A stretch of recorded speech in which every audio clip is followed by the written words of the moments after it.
Hello and welcome to Contramundum. I'm Andrew Isker and this is CJ Engel, and today we are doing an Ask Me Anything. We're here. You can ask us any questions. First question right off the bat. Welcome. Wait, I have another question actually before we do that. Okay. Why are we recording on a Wednesday? Because I'm here in Tennessee. Not permanently yet, unfortunately, but soon. Just dipping his toe in the water. Thinking about changing your mind? About what? About moving. Oh, no. Absolutely. Oh, we're getting some good questions in here. All right, let's do the first one. There's construction going on back. I should shut the door. All right, I'll shut the door. Yeah. 1 second. You can start talking. Well, let's do the first question. Question numero uno. Okay. So the first question is, I know you say you're talking about Andrew. I know you answer this one. I know Andrew says we're going to win, but what if we don't? That's a good question. What if we don't win? It's not an option. It's not an option not winning. Yeah, we can't not win. Yeah. Doesn't matter. The fight is in the fight. Like that, that's where it's at. So I don't like to think about it. That's cope. I mean, thinking about what you would do if you lose. What do you do if you lose? Like, yeah, I mean, it's like, yeah. I mean, nobody that engages in conflict in any sense where like they want to win a thing is thinking about, okay, well, if we lose this, like if you're thinking that, like you're not seriously engaged in efforts to win.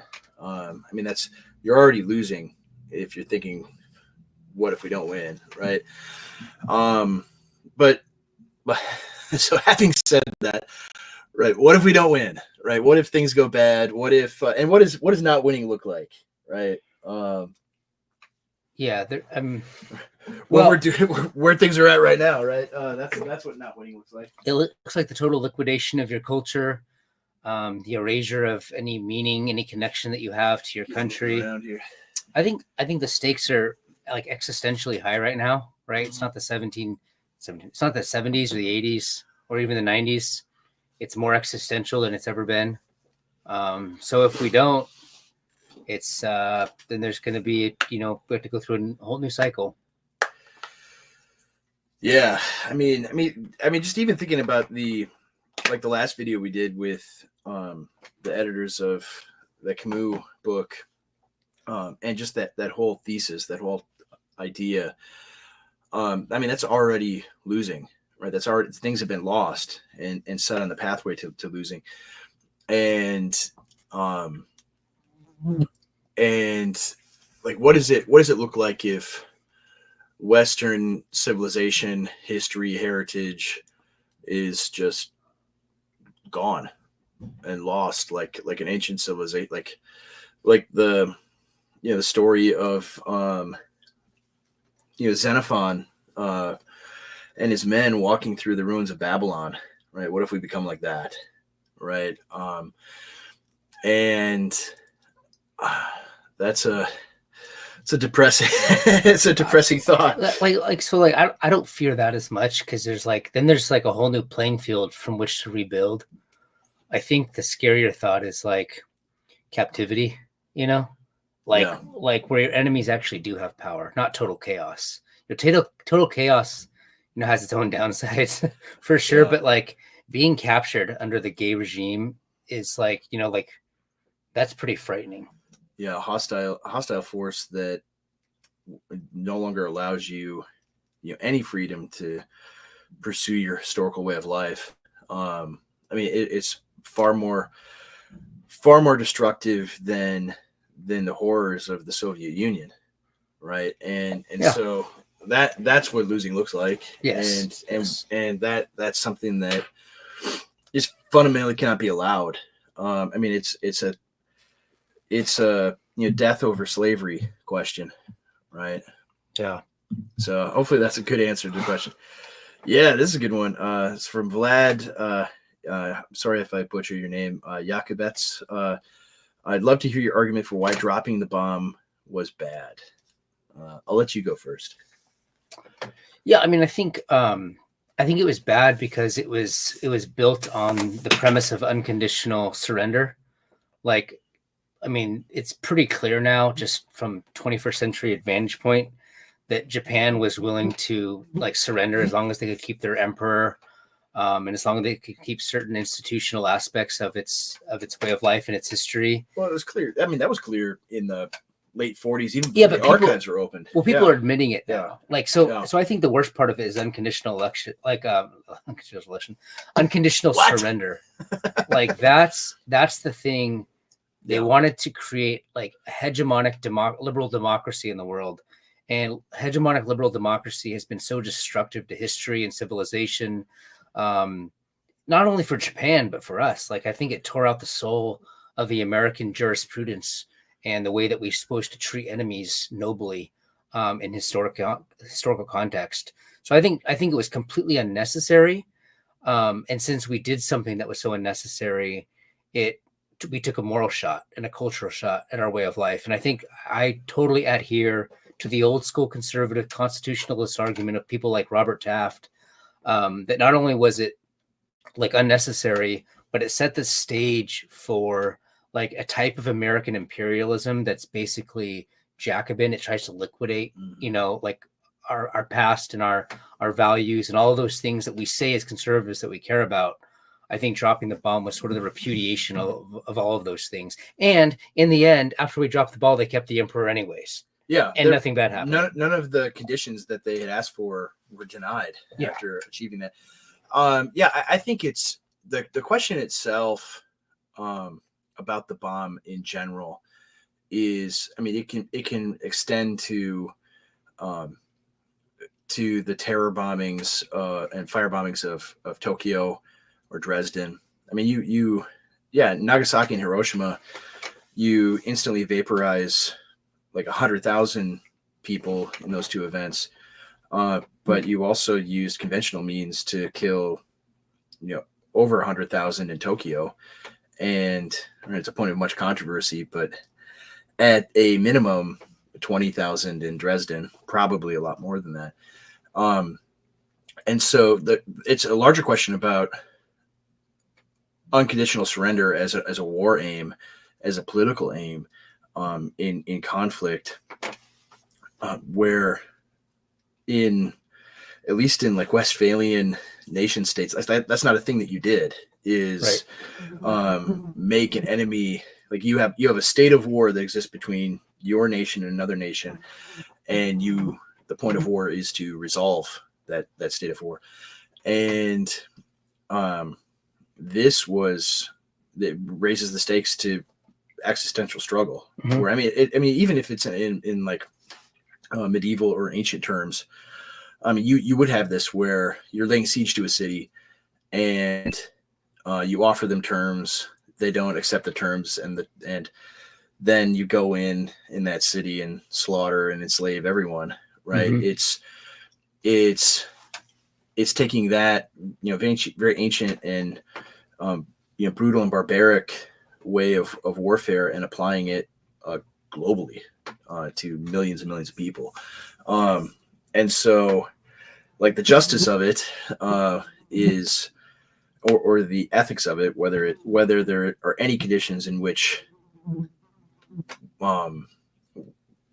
prosecuting a war in that way is ever just, and I think those are separate from the like realpolitik questions of like, what are the aims of the war? It's to remake the West in the image of the New Dealers and the Soviets. I think the purpose of the bomb was basically to just kind of do a little like theatrical display for the Soviet Union. It was basically what it was. Yeah, well, the bombing of Hiroshima and Nagasaki, but like the building of it, the purpose of it was for Europe, to bomb Europe and Germany, and they surrendered before it was able to be deployed.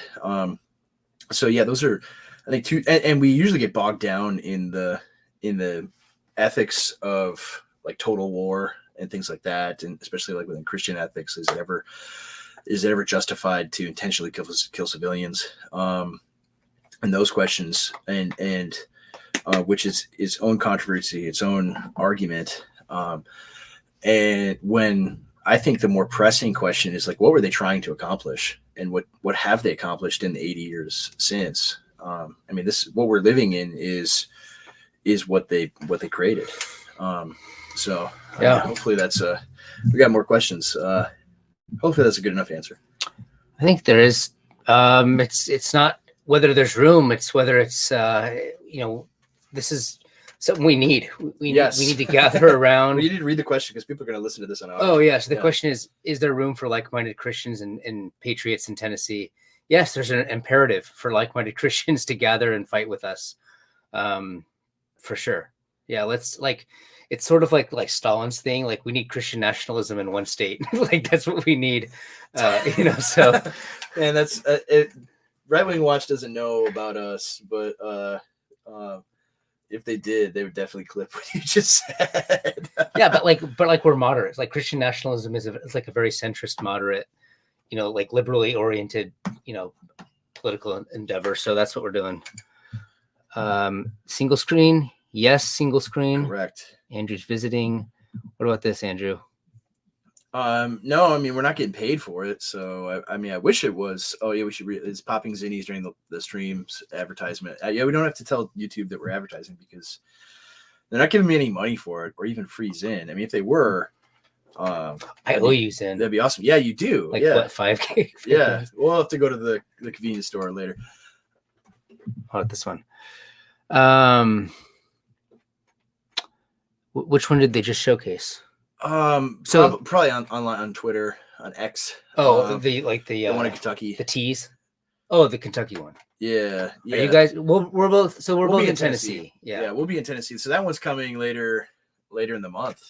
Yeah, the announcement will probably be at the end of the month, or whereabouts. This is a good one. Are Democrat policies meant to maximize human suffering, or just a happy accident? Very good question. Yeah. Is it malice or is it incidental? What is it? Is it intentional or is it accidental? I mean, there's got to be some of these people that just love watching people suffer. Yeah, I think and out of pure hatred and spite. I mean, maybe some of the question is related to North Carolina and the hurricane. I look at it, I mean, a lot of people are like, oh, FEMA is out there with death squads killing people like that at almost that level. And I don't think it's necessarily that. I think it is incompetence that is right. And like bureaucratic, we can't build that bridge there because the EPA won't let us build a temporary bridge or what, like stuff like that. Like those things are real.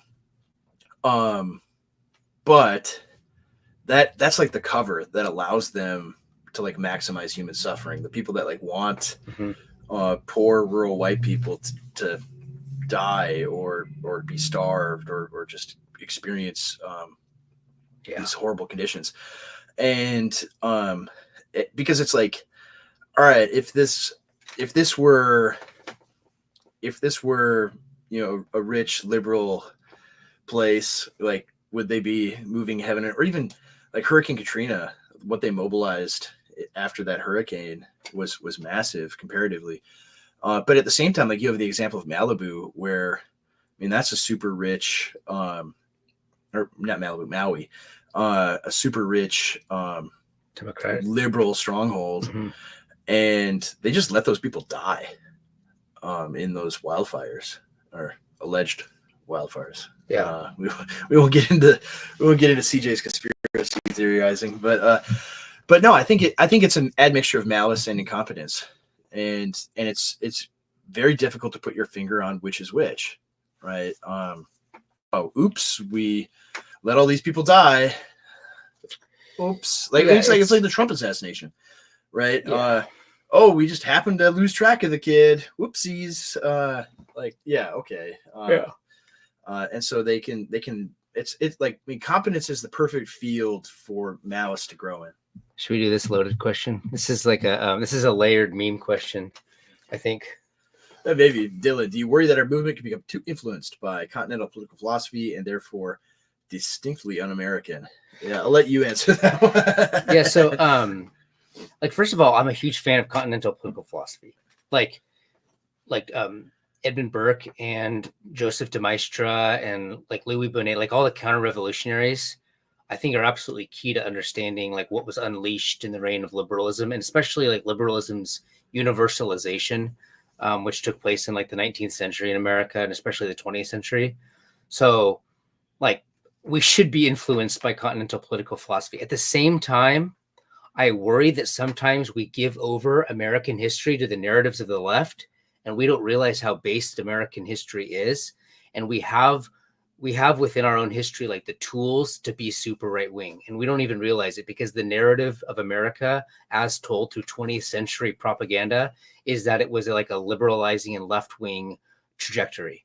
And I don't think that's true. Like the reason I've been like reading a lot of Andrew Jackson and stuff, I think at his time, like he made, like I would have preferred Calhoun and some of the Southerners, but like Andrew Jackson today, like the guy who just wanted to burn the elites and wanted to like shut down the banks and wanted to like make things better for the Scots-Irish people, like in the Tennessee Valley, like we can leverage that momentum for our benefit. So like just because we appeal to continental political philosophy and all the lessons that took place in Europe in the 17th, 18th, and 19th century doesn't mean that we should abandon American history to the left and its narratives. Like American history, like if people were acting in the way that some of the best presidents acted, if Donald Trump went into power and he had like a much more Jacksonian approach, a military approach to wiping out the deep state, they would call him a fascist. So like let's already kind of do. Well, exactly. Like, but we have this in our roots. Like we have the James Polks and the McKinleys, and like there is a spirit of Americanism that I think can work for our advantage. So I think we should do both. But like I've been telling people on the right, don't abandon American history. We like look at their actual writings and their letters and then apply them today, and you'll be called a right-wing extremist for agreeing with the founding fathers. Yeah, 100%. Okay, what else we got? Because we feel like it. All right. Oh, what recommend an audiobook? Oh, that's not a question. For Dog. Yeah, let's do that. 26-hour drive ahead. That's a good question. Top recommendation. Oh, something I should listen to. That's a good question. What do you got? I've been listening to a lot of books. What's a good one? Listen to an Andrew Jackson biography. Listen to like a Polk biography. Like there's a lot of good like presidential biographies are great. Listen to Buchanan's book on World War II on that's on Audible. Yeah. So listen to Churchill. Yeah, I mean that one's good. I've been listening to a lot of fiction. I've been listening to the Aubrey Maturin series by Patrick O'Brien. I think I'm like 12 books in, and that's just phenomenal writing. So yeah, it depends on what if you want fiction or nonfiction, that would be my recommendation. Read those are really good. Okay. I don't listen to fiction. Yeah, uncultured. It's true. The Musk one, yeah. How can Elon Musk and the rising counter elite take power if the left continues to block democratic means of doing so? Well, first of all, like the idea of a democratic path to power is actually kind of a myth. I mean, any democratic path to power is basically downstream from like the media power. But even like within the spirit of like the question, the like rising counter elite is producing the pathway to power. Because like democracy in America today in mass media, universal democracy is like this fiction, right? It's not really real in the true sense in terms of acquiring power. But like I think they're opening up a pathway for him to take power even in the midst of that. But if the nominal, because what it is it's like this fig leaf that covers the acquisition of or the acquisition and maintenance of power. And so if they remove that fig leaf and they just nakedly take it, right? Because, and this maybe gets into like CJ's like, we should just talk about this the whole time today. We had a production meeting, 10 minutes before this. And like, what are we going to talk about today? I've been so busy. I haven't done any prep. And so this is like if you went to public school like me, this is like when the substitute teacher's there and he rolls in the VCR and TV on the cart. That's what an Ask Me Anything is. But he's like, we should talk about how they're going to fortify the election. And so say they fortify it. Like, I mean, Trump, the polls, I think the trajectory of polling is worth paying attention to, but not like day to day. But like today, he's up in all of these swing state polls except for Pennsylvania. Like the Quinnipiac poll is like he's up in all of them except Pennsylvania. But I think he will garner just in like raw votes, right? I think he'll get over 80 million, which means if they fortify it, they have to present a plausible case to maintain this fig leaf, this nominal, democratic thing to put on the TV for people to eat up, right? For the normie to just consume. They have to construct this narrative that this woman who is an utter dunce and extremely unlikable and just repulsive in every way, and incredibly incompetent. Like today, she did some live stream where she had her like handlers feeding her questions and she didn't know her mic was on. She's like, no, we're live. Oh, really? Yeah. And so like she can't do like a serious interview or face any even the slightest pushback. And so like they are going to have to construct a narrative that woman who, well, why can't they? People will believe, like there's plot, like credulity is finite. Here's the other thing. Right. If everyone believes that she stole the election, what are we going to do about it? Yeah, that is the question. Yeah, that is this question here. Yeah. Like there's nothing that can be done about it unless people are willing to like. Yeah. So say indulge in all the things that they've said about us. Yeah. Like say the long leash that the American public gives the reality manufacturing apparatus known as the media. Say that leash runs out, and they even people who in 2020 were like, no, I think he just lost. It's just he just lost. Get over it. Are like, no, this is messed up. This is bad. And say it's over half the country is like, no, this is not legitimate. Then the question is your question. What do people do in that event? Because like political power is such a thing where you have to have a mandate to govern, right? No matter what the system is. Like it could be this brute authoritarian system, it could be the system we have now, whatever it is, or it could be like a genuinely democratic republic. It could be a monarchy, it could be whatever, right? And you have to have a mandate to rule, right? The people have to be able to say, yep, that guy's in charge. The problem we're going to listen to him. So here's the problem. It can be removed. You can lose it. Yeah, but the people like filter their mandate through mediating institutions. And one of the mediating institutions through which they communicate their mandate is like governors, state level, infrastructure, all of that stuff. But that's all captured. It's all captured. Like you think Bill Lee's going to do anything about it?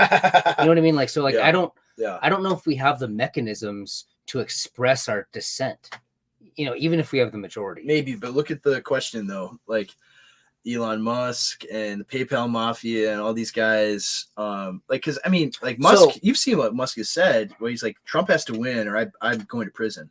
Basically, I'm losing everything and going to prison. Like he's all in. Like he's burned the boats. Yeah, I'm sliding off the camera here. And so dude. I know this is. I'm gonna talk to Josh about this. Maybe I'm not going to Tennessee. All these insects everywhere. No. Like he has power, right? Some kind of power, and the men around him. Right, the other billionaires that are part of this coterie. So so can he be a mediating institution and recognize the popular will has left our ostensible rulers? Right? Is that the mechanism? Yeah, there could be like within the administrative state, like even like the pro-Trump faction of the deep state, like the Jamie Dimons and the banking. All that like moderately pro-Trump, like they're like we're okay if he wins, kind of thing. I think the thing about them is I think that they're actually more Trump than we think, because I think there are internationalist currency agendas that will backfire, or not backfire, but that will work against, the Northeastern elite, like the Bank of Americas and the Chase Manhattans and all those places. They actually do need Trump as well. So there could be some administrative wars that could be a mechanism for change. So yeah, I think, I mean, the thing is and I'm not like trying to cope in case, things don't go well in a couple of weeks. But it won't be, it'll be bad, but it won't be the end of the world. Like there will be regimes lose mandate to rule, right? That's a real thing. And that can happen very quickly. And it would be messy. I don't want that to happen. I would much rather have through legitimate processes and so forth. But it won't be the end, right? You still have tens of 80 million people that voted for Trump and millions more 90. That are sympathetic. 90, 100. So anyway, we'll keep going here. What are some worthy things people should do over the next 4 years, regardless of who wins in November? This is a good-looking guy asking us a question here. You got some facial hair. Yeah. So what are the things we should do regardless? That's the other thing. It's like the things that we need to do, the things that we're doing here in Tennessee are kind of basically neutral in the election. It could go either way, but we're bullish either way. Yeah, but for different reasons, right? One of the things that you should do is I'm listening. Domesticize production, work on building local businesses, getting engaged with community. Things like that are always very important. I think we've seen over and over again how these freak storms, dependency on international trade, dependency on Washington, dependency on technology, centralized technology, all of these things kind of work against anything that we can do to initiate some sort of counter revolution. So I think those are important aspects of what we can do. The other thing too is the idea of building parallel institutions and parallel infrastructure and things that we can use to take care of ourselves. It's becoming more and more obvious, as the other question alluded to, that the regime hates our people. So being setting up provision networks, coming up with ways to counteract DEI initiatives, EGI initiatives by hiring, you have to be really careful about this. And I'm not advocating that people disobey the law, but you need to be civil rights law. Yeah. You need to be looking out for your own. That's one, building networks and parallel economies and and parallel institutions, mutual aid societies and so forth. There's so much work to be done everywhere. I would also think about finding aligned groups that you can build and grow with, getting married, having children, thinking on the long term scale, things like that. This next one is good. On a scale from black belt, right? It's over to it's so happening. How likely is it that CJ takes Jeff Durbin's open slot at the Christ is King conference? Have you talked to Joel Webben about this? Has he reached out to you? I think he mentioned having him on a discussion panel. Okay. All right. Well, maybe you get bumped up to the prime time, huh? I would say reach out to Joel. Yeah. Make your voice heard. Tell them that the people demand CJ. Bring out a pitchfork. They want CJ. Joel responds well to pitchforks, I think. Yeah, clearly. Clearly he does. Okay, what else we got? This is more of a comment than a question, but Nazi abortionists who survived the Dresden bombings that came to our town, Fort Wayne, after the war, aborted babies for revenge and kept fetal remains of 2,500 babies as stroke. Whoa, that's wild. That's it's quite the comment. Yeah. Whoa. Yeah, too bad the Allied bomb didn't get him. Okay, I think this one's for me because you've already left California. Right, what would it take to get you to stay in Minnesota? Oh man, that's that's a tough question. A total and complete destruction of the political machine in the Twin Cities, and including the Republican Party of Minnesota, a total political reordering of Minnesota, I think, because it's the challenge there, and there are good people there. I mean, not just, my people in my church, but I mean, there's several other churches that are really good. Several other people involved in politics in Minnesota that are good, but overall, the state is that there's very little to fight with, and very little that is where they can. I mean, because any kind of conflict, right? You have to think strategically and take wins where you can get them, and like they're not even doing that. Like there's nothing that they can like hang their hat on and say, well, they did all these horrible things, but we won here, and they haven't. There's nothing at all. It is it's a total disaster there politically, and like culturally too. It's difficult because even here, like I've noticed it, even being here for a few days, is like the nature of the people here is radically different. Like even like sitting in a diner or whatever, you hear people, just you overhear them talking about things, and they're all engaged in discussion of politics. Almost tons of people are, and the tenor of like the conversation is how to fight and win, right, at the end of the day. It's remarkable, actually, and you don't hear any of that in Minnesota. Everyone there is super non-confrontational, right? You're expected to be nice to people always, even if they're like evil. And that's I mean, that's some comments I made about like Tim Walz before the debate. I'm like, it's not going to go well for him, because he, in his entire political career of like 20 years, has never faced an opponent who actually attacked him and his policies. It's because you're always, even your own voters, if you do that, people think you're not a nice person, and you're I don't know if I could vote for that guy. He's kind of mean. And like that's what you're dealing with in Minnesota. And so, yeah, I think drastic, radical cultural change would have to take place in that state in order for it to have any future. So that's probably not likely in the next couple of weeks.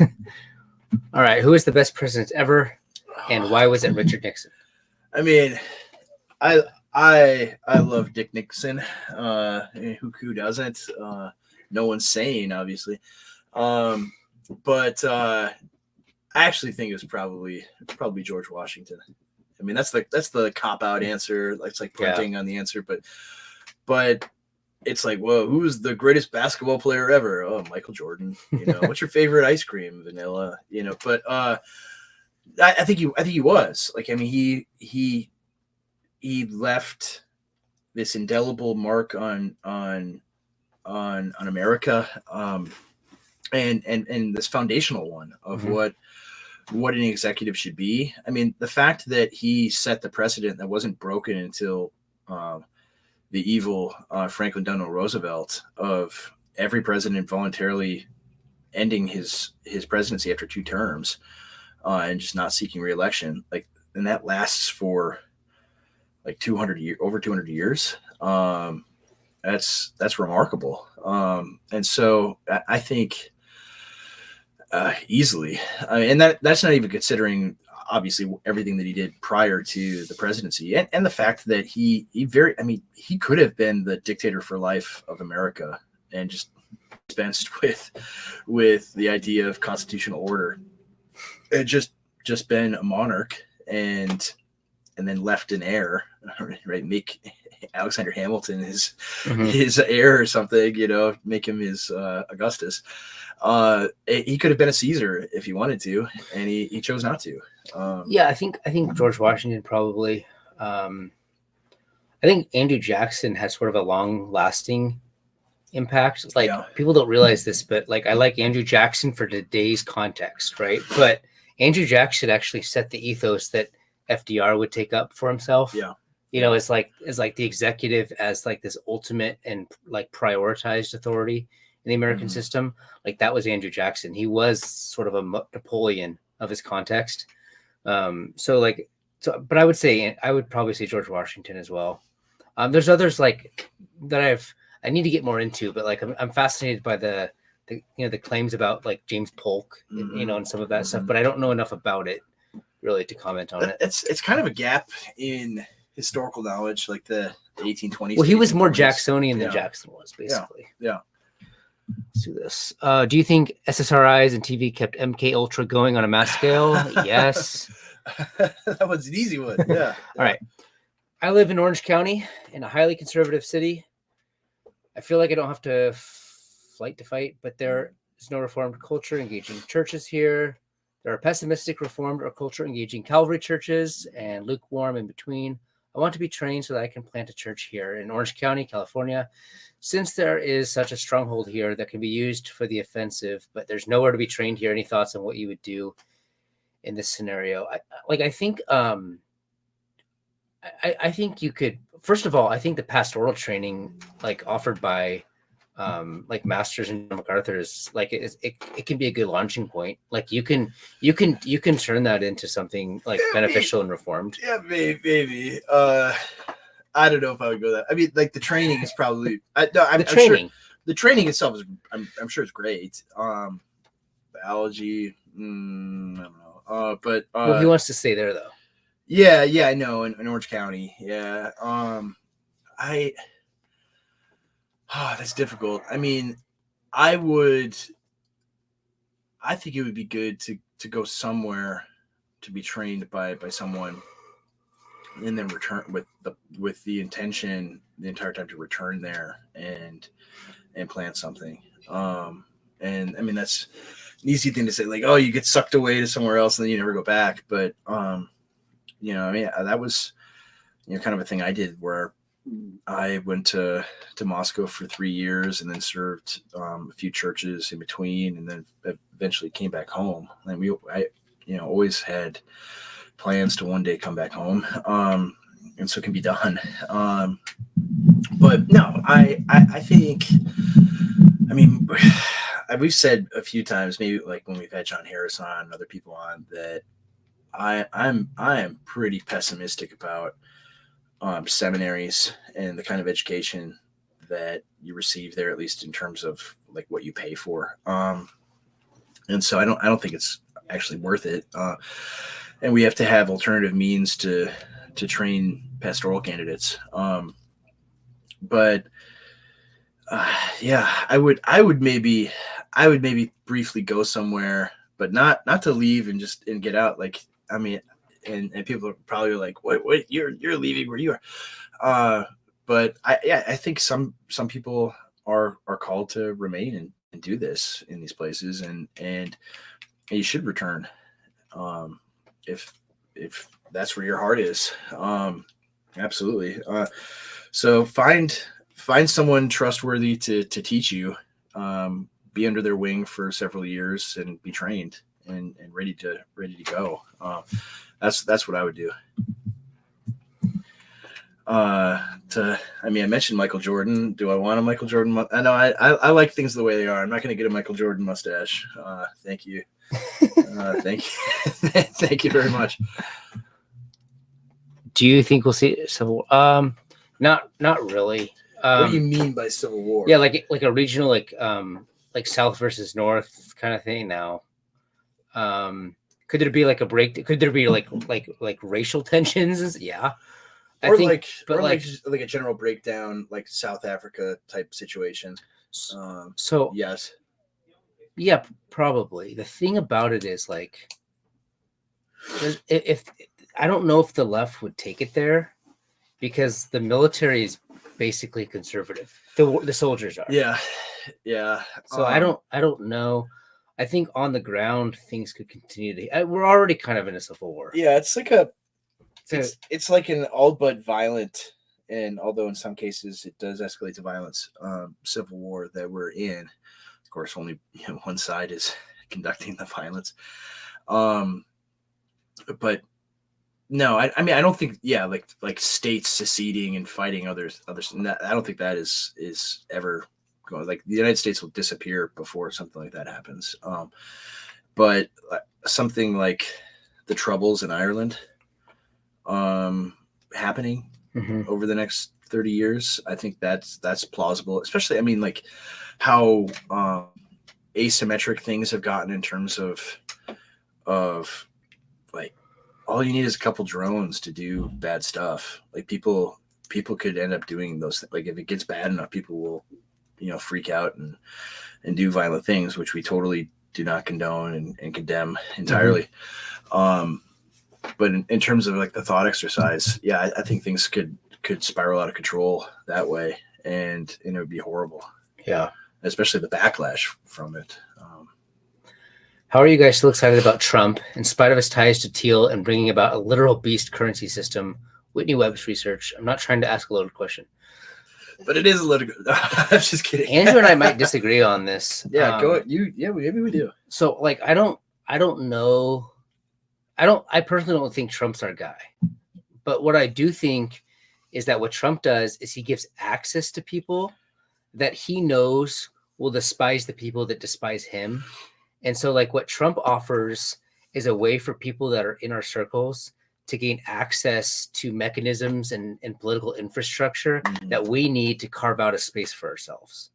Like, that's what I see Trump doing. It has nothing to do with Trump. I don't inherently like Musk or Thiel or anything like that. For me, it's just like, which one of these people have opinions on things like immigration and other important things to me that I can use to benefit myself and my community. Like, that's basically what it comes down to for me. But yeah, I think there are aspects of Trump's allies that are very dangerous, but I also don't think that can be solved with Kamala Harris. I think that getting access to power and like basically consolidating some energy and momentum, rewarding the right for years outside of power. I think all these things are important, much more than Trump himself. Yeah, I think, I mean, on the currency system things and all of the various designs of the PayPal Mafia and so forth, like, I think an important thing to keep in mind is we already have, a beast currency system called the US dollar, right? And so I mean, how much of geopolitics is dominated by and wars and deaths of millions is dominated by that, right? And so I don't know, maybe that is what they want to do and gain access to power to do these things. But whatever like dystopian nightmare scenario that is plausible resulting from them, like we already exist under today with the regime that rules over us. And so some people may be like, maybe we'll stick with the devil we know. But I think what you said is accurate, that he is a vehicle for the deconstruction of the regime that will be an ongoing struggle for our lifetimes. Yeah. We already answered Forrest's question. If you missed it, just back up, Forrest, and and it's there. Wanted to abolish the electoral college and put power in the hands of the people. Just like Tim Walz is Jacksonian. Exactly. I don't think he wanted to abolish the electoral college. He definitely was like a more of a democratically oriented person. But here's the thing: like, this is it's hard for people to remember this. Jackson existed at a time when all of these things like democracy and voting and electoral college, these were all tools that should be rearranged in order to get your guys into power. They weren't like some universal rights. Like democracy was not sacrosanct. Elections and voting were not sacrosanct. They were just tools. Or every part of the Constitution that came down from Mount Sinai, and it's just this universal thing forever. Yeah. Right. Yeah. So he knew that in order to challenge the regime at his point in time, he needed to expand the vote. If he had existed in a place where, in order to attack power, he needed to restrict the vote, he would have done that. So sometimes we tend to look back at history and have a Whig interpretation of it. That means like a progressive interpretation of it, but actually they're just arranging tools. Yeah, or like for their own benefit. If the shoe was on the other foot, like today, and the Electoral College was this thing hampering like right-wing politics from gaining ascendancy in America, would we be like, yeah, we should abolish the Electoral College, right? Probably, right? And I say that without a shred of like irony or shame. That's what politics is. Yeah. And so like when Tim Walz is up there, we got to abolish the Electoral College. He's doing it because he wants power. Yeah, exactly. That's the reason he's doing it, and it's transparent. It's obvious. That's why he's doing it. And at the same time, like our guys, like we just really care about the sovereignty of Wyoming, right? Like, not really. I don't think anybody really does. But it's very useful that they have outsized, influence on the presidential election. So, yeah, that's what politics is. Yes. Can I get you guys to say ignore? Woo pig suey? I'm not a college football guy. I don't know. Any tips on how to consume books quickly, effectively, while still retaining a good deal of the info? No. Should we show them all of your books that you have in here, CJ? Someday. Yeah. Go to the library. You can take a tour. I can speak to that because I have to go through a lot of content all the time.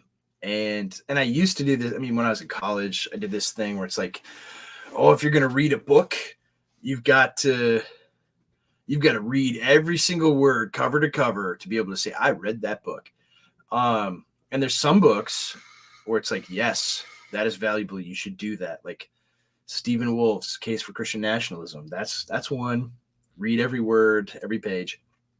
There are other books because you have a finite amount of time on planet Earth, and there are obviously many more books that can be read than you ever will have time to read. And so you have to be discerning. I have zero shame like starting a book and be like, this isn't worth it. Or if it's one where it's like, I do need to get the gist of this book, but it's not one worth reading every single letter of the book.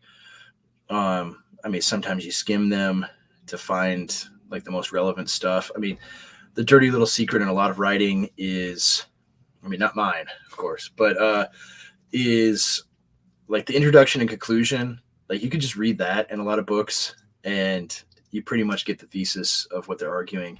And then you can go back and get the details. Of course, like if I do that with a book, I don't claim like, oh, I read that book. It's like, oh, I'm familiar with that book. Like that's what I'll say. Maybe you've heard me say that, but I'm familiar with that book.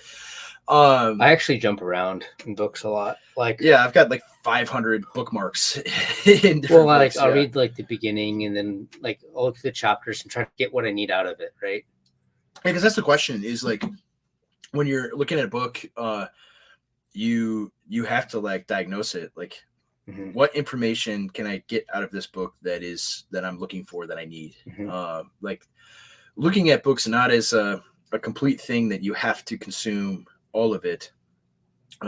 Some are like that. Others are ones where it's just like a deli or a buffet that you just take little bits of.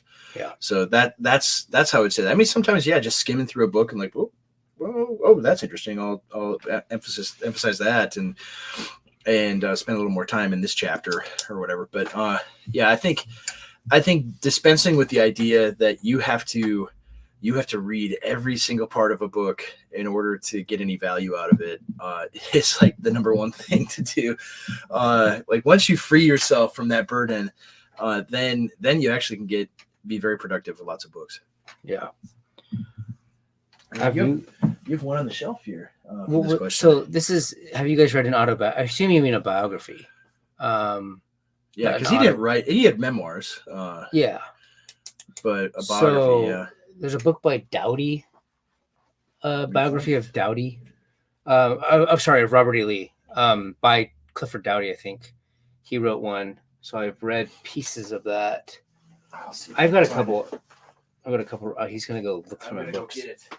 I have Douglas Freeman's biography. That's the classic. Andrew's yelling it. In the way. I can't reach it. Oh yeah. So I've browsed some. There's a little study on Robert E. Lee as a Christian that's pretty good. Actually, that's a very good one. It's nice and short too. Older book. Yeah, I have his the 4-volume right here. Those are his. Oh no, that's Freeman. Freeman's 4-volume biography. Yeah, that's on the desk. Yeah, it looks wonderful. Yeah, it's a propaganda set. Book. All right. Are the mountain men ignored in American history because they aren't of note, or they're too based? Probably they're too based. Yeah, I'd say the latter. Yeah. So all the mountain men in California, right? They crossed the Rockies and the Sierras. They're basically all just dismissed as racists.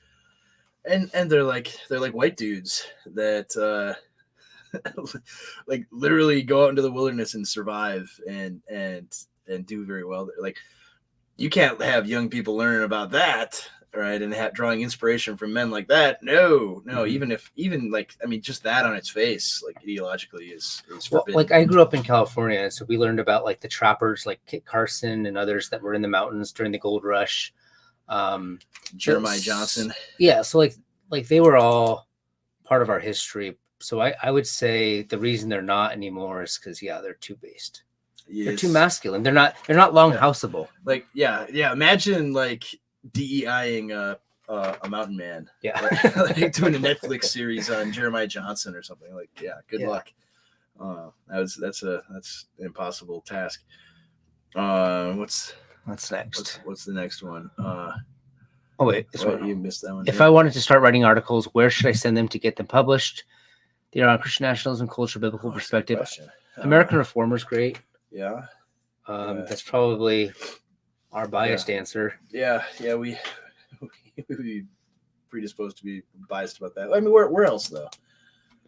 I mean, you could do Chronicles, maybe. Chronicles. They're not like explicitly evangelical or anything. They would like to have more evangelical writing in there. Yeah, they'd probably want to have more like classically aware Protestantism. Yeah.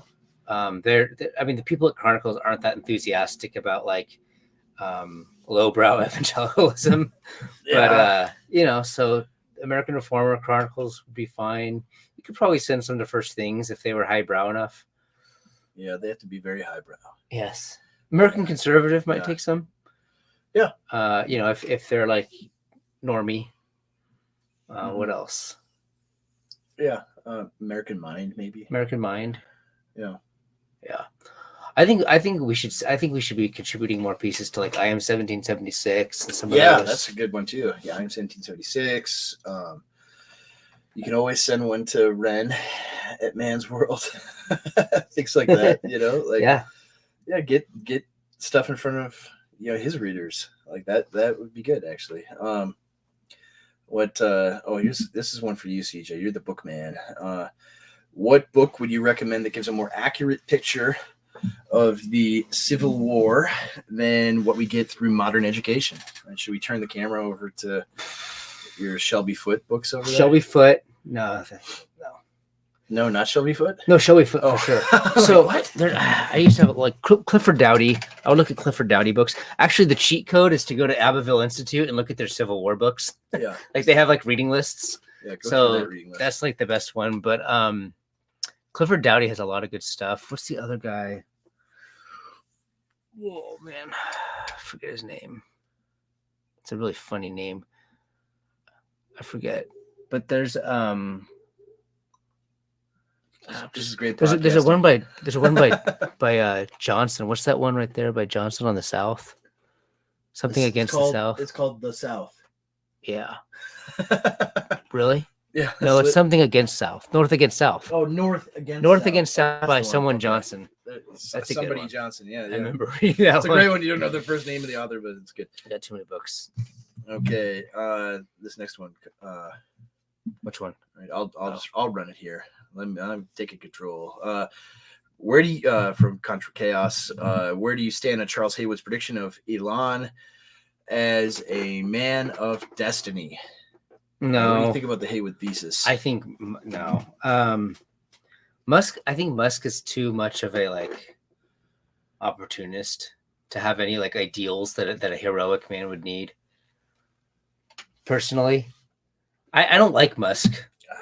Maybe. I'm like I like. I mean, you're the Luddite, so of course you don't like Elon Musk. But I mean, I'm not like enamored. He might be like the Antichrist, Neuralink and things like that. But I don't know, man. He could. I mean, he's too libertarian. The same things that we said about Donald Trump, 8 years ago, where it's like there's this self-obsessed, egotistical man, like he has no principles, all this kind of stuff, and as it turns out, like maybe he doesn't, but he had, I think, overall very good instincts, very similar instincts about what to do that we would have. And I think the fact that he has publicly recognized something that we all have known for some time, that I mean, certainly with his purchase of Twitter, that he's made himself an enemy of the regime. Like that's a fact, right? That's a reality. And so, and therefore he's like burned all the ships and gone all in on Trump. So I rate that in the category of maybe, right? Maybe I'm not going to rule it out, right? I think he's just a sort of like a functionary, a profit opportunist within the logic of like managerial technocracy. Maybe not. What if he's not? Right? What if he's not? I'm the jury's still out, at least for me here. How much time we got? Just a couple more minutes to get. We have several more questions, so let's do these rapid fire. What is the PayPal Mafia? That's just like Musk, Thiel, JD Vance, Mark Andreessen, other names. Basically like right wing adjacent Silicon Valley people, tech bros that have lots of money. Yes. Never heard of that. No, I'm not familiar with Uncle Tom 1 and Uncle Tom 2. No, I'm not familiar. Sorry. Thoughts on protesting pride parades as Christians? Went to one in North Carolina. It's bleak. Feels like there's no point in reasoning. We can only disrupt peacefully. I wouldn't protest it. Protesting is sort of like a it's like asking to get yourself put in jail. I mean, yeah, but it's also like exposing yourself to. There's like no point. Like nothing happens from protests. There's zero upside to it and several possible downsides. I think it would be better like if they were convinced that no one actually cares about them. They love the attention. Yeah, maybe. I mean, yeah, they like the attention, the transgressiveness of it. But like since they've won the culture generally, right? Yeah, like who really cares that much? I think though, like it would be more effective to have your own parades. Yeah, have your own parades, and two, like lobby your municipality to just shut the stuff down, right? If like Charlottesville type guys tried to have a parade, or like Patriot Front or something, they tried to have a parade in your town, like they would move heaven and earth with every bureaucratic maneuver to prevent that from happening. Mm-hmm. And so the ability to do that is there if the will is, and so you have to work on manufacturing the will to shut those things down. Like that would be a more effective strategy. What else? What do we got here? I always feel like a schmuck when I'm protesting, like a sign holder. Yeah, it's like I'm not really doing anything. If my pastor likes Rings of Power, is that a shot on you? No, I've never seen it. Okay. That someone was dunking on you. No, not this time. Other ones will be. Yeah, I don't know. Why are you wearing a North Face quarter zip? It's cold in here. All right. Is that allowed in Tennessee? I guess maybe not. I gotta. I mean, they took Carhartt from us. Like it is what it is. Has Andrew's Tennessee stud arc begun? I don't know what that means, but I guess a very, very long arc. Yeah, it's a long arc, but it bends toward Tennessee stud. What's for lunch? Oh, I didn't eat lunch I today. ate at a diner today, and I had chicken fried steak. I'm going native. I'm going to Pennsylvania for an event this weekend, so I'm not going to eat till after. You get fried gizzards. No lunch for me. After remembering who we are, what should my next Bradford book be? I don't know. There's a lot of good Bradford books. He's a great essayist. The Reactionary Imperative is fantastic. It's only $1,000. Let's see. Yeah, the Old Hickory. Yeah, I'm planning on taking my family there when we get down. So I went there. I got this mug. Mug there. But it was really cool. There was no it wasn't very paused. I was kind of worried that there'd be a lot of propaganda, but it was good. Mm-hmm. I was pretty happy with it. It's a very beautiful place. Terry's upset with our camera angle. Who's Terry? Which Terry? Terry Gant. Oh. He's like, my unique form of autism requires me to ask you to adjust the camera angle slightly. Yeah, we don't have the studio set up down here yet, so it will be more professional in the future. All right. Anything else we want to grab before my kids flood in? Oh, that's a good question. Probably at the end of the month. Actually. Yeah, so. You guys, we're live. They're here. Hold on, guys. Get out. I'll be down in a minute. We don't want you on the internet. All right, we gotta go. Yeah, we gotta go. That's all we got. If we didn't get to your question, I'm so sorry. Save them till next time, or just spam the comments next week. Oh, look at all these. Look at all this. Yeah, we got a lot more, man. We gotta go faster next time. We'll do a part 2 next time. We will do a part 2. I mean, we won't. If we didn't answer your question, please ask it next time. And yeah, I really appreciate all of it, and all of you. Please like and subscribe and share it, and stay dangerous and all these things. But again, thank you all. Appreciate it. It's always fun hanging out with the chat on this beautiful Wednesday afternoon. But yes, see you all later. Jesus Christ is King. Stay peacefully dangerous. We are out. Said that.